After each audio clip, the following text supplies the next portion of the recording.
Lemon to siya. Uba na to asin, gamay. Gamay lang yun asin. Kaya bites na na. Minta.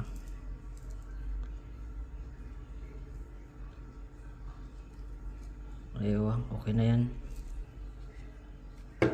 Tapos mix. Okay kayo.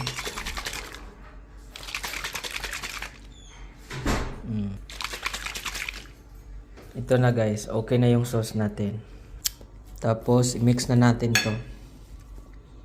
Madali lang yung i-mix lang to guys. Cucumber salad. Watermelon salad. First time ko tong gagawin. Nakita ko lang to sa sa YouTube. Ito na guys, na mix na. Lagyan na natin ng pistachio. Yung sauce. Wow.